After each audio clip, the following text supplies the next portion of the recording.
મહાયુદ્ધની આ પરિસ્થિતિ વચ્ચે વધુ એક મહત્વના સમાચાર. મહાયુદ્ધની સ્થિતિમાં સુરતના લોકો દુબઈમાં ફસાયા. સુરતથી દુબઈ ફરવા ગયેલા લોકો દુબઈમાં અટવાયા હોવાનો સમાચાર સામે આવ્યા છે. તો સુરત, અમદાવાદ સહિતના શહેરના 50 જેટલા લોકો દુબઈમાં ફસાયા. આ યુદ્ધની સ્થિતિમાં ફ્લાઇટ રદ થતા મુસાફરોને અસર પણ પહોંચી રહી છે.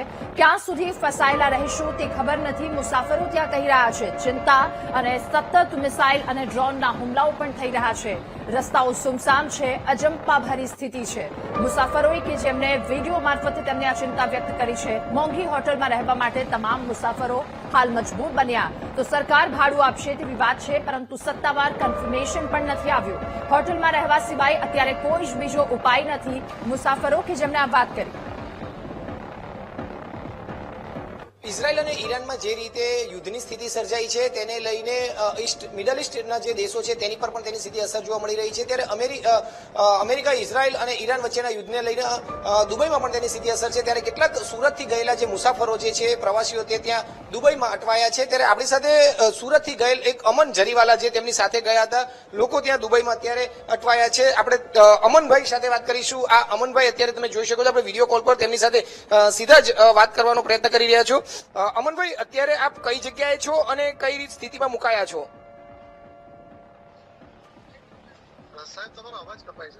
અમનભાઈ, અત્યારે આપ કઈ જગ્યાએ છો અને કઈ સ્થિતિમાં મુકાયા છો?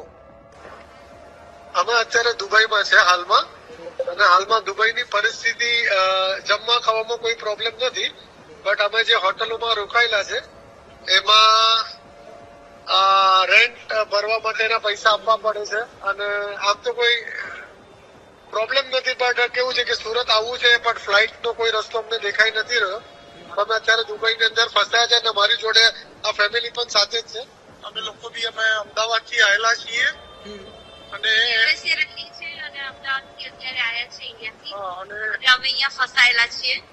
અને હોટલમાં બી લોકો અમારી જોડેથી ચાર્જ વધારે લઈને અત્યારે એવી પરિસ્થિતિ છે કે લોકો ટ્રાય કરે કે અમારી જોડેથી વધારે પૈસા લે.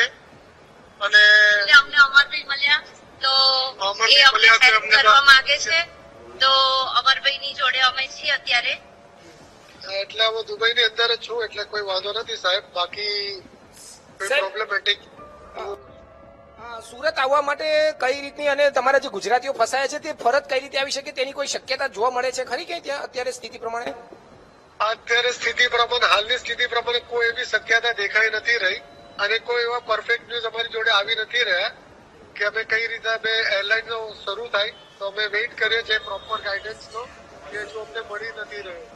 અચ્છા, બીજી વાત એ છે કે તમે લોકો જે ફસાયા છો તો ત્યાંની કોઈ સરકાર, ગવર્મેન્ટ હોય તેની સાથે કોઈ વાતચીત થઈ હોય કે કઈ કહેતા હોય?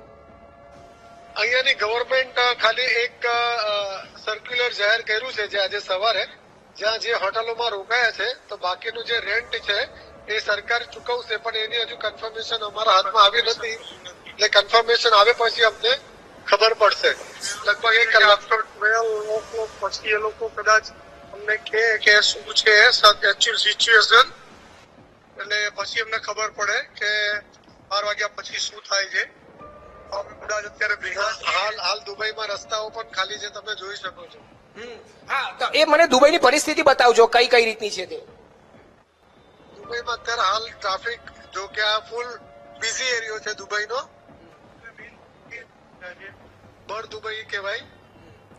અને આ અત્યારે રસ્તાઓ ખાલી છે દુબઈમાં. અને કોઈ